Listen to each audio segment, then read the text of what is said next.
नमस्ते। भारत ने G20 tourism working committee की बैठक कश्मीर में कराने का जैसे ही फैसला लिया, ठीक वैसे ही पाकिस्तान हो हल्ला करने लगा।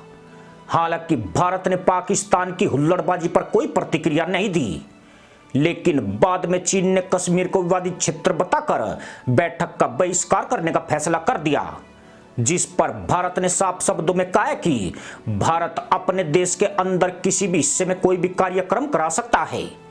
यानी भारत ने बिना कहे चीन को साफ कह दिया कि उसकी मर्जी है वो बैठक में आए या फिर ना आए। अगस्त 2019 में भारत ने कश्मीर से अनुच्छेद 370 को खत्म कर दिया था, जिसके बाद कश्मीर में इस तरह की पहली सभा हो रही है। राजधानी श्रीनगर में हो रही इस बैठक में 29 देशों के 61 प्रतिनिधि भाग ले रहे हैं।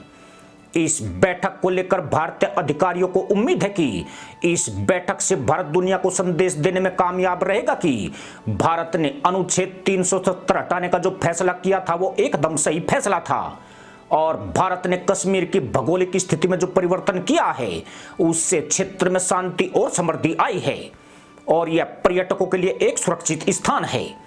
लिहाजा 29 देशों के 61 प्रतिनिधियों के पहुंचने के बाद भारत अपना संदेश दुनिया तक पहुंचाने में कामयाब हो गया है, क्योंकि ये पहले से ही पता था कि चीन, तुर्की और कुछ इस्लामिक देश जो अभी भी पाकिस्तान की तरफ झुके हुए हैं, वो इस बैठक को विवादित बताकर बैठक में आने से इनकार कर सकते हैं।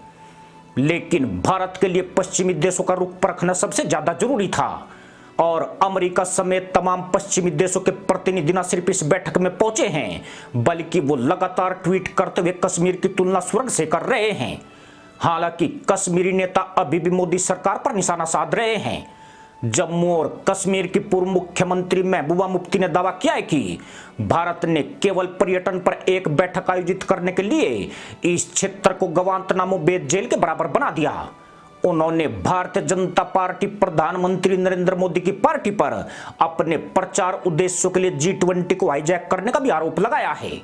G20 की कश्मीर बैठक में चीन, तुर्की, इंडोनेशिया जैसे देश शामिल नहीं हो रहे हैं। इसका अंदाजा भारत को पहले ही हो गया था, लेकिन सऊदी अरब का नहीं आना थोड़ा हैरान करने वाला है।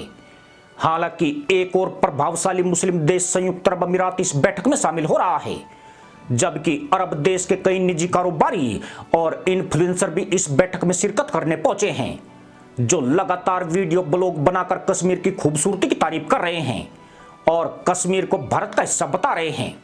लेकिन पिछले कुछ सालों में लगातार भारत के करीब आ रहे सऊदी अरब का इस बैठक में शामिल नहीं होना बताता है कि सऊदी अरब अभी भी पाकिस्तान की तरफ झुका हुआ है।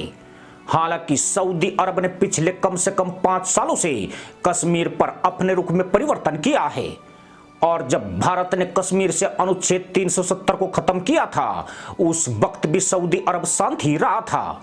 वहीं इन सालों में सऊदी अरब ने भारतीय परंपरा योगा को अपनाया है, और सऊदी में दर्जनों योगा केंद्र भी खोले गए हैं। वहीं सऊदी अरब की स्कूली किताबों में हिंदू धर्म के बारे में पढ़ाया जाना भी शुरू किया गया है। लेकिन कुछ एक्सपर्ट का कहना है कि कुछ सालों के बाद सऊदी अरब भी इस तरह के सम्मेलनों में शिरकत करने लगेगा, क्योंकि भारत और सऊदी अरब में संबंध मजबूत हुए हैं। साल 2019 में सऊदी अरब ने भारत में अगले कुछ सालों में 100 अरब डॉलर के निवेश की घोषणा की थी, जिसको लेकर काम भी किए जा रहे हैं। सऊदी अरब भारत में कृषि क्षेत्र, ऊर्जा, टेक्नोलॉजी एंड कम्युनिकेशन और इंडस्ट्री में निवेश कर रहा है। इसके अलावा पीएम मोदी ने जब साल 2019 में सऊदी अरब का दौरा किया था, उस वक्त दोनों देशों के बीच सामरिक भागीदारी परिषद की भी स्थापना की गई थी। हालांकि भारत ने सऊदी अरब से तेल खरीदना लगातार कम किया है, और जो सऊदी अरब तेल सप्लाई करने में दूसरे नंबर पर था, वो अब काफी नीचे जा चुका है।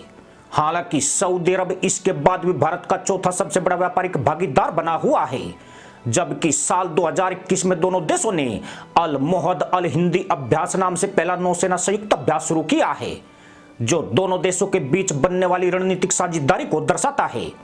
लेकिन G20 की बैठक में सऊदी अरब का नहीं आना थोड़ा हैरान करने वाला है, लेकिन उम्मीद है कि आने वाले वक्त में सऊदी अरब भी इस तरह के कार्यक्रमों में शिरकत करेगा।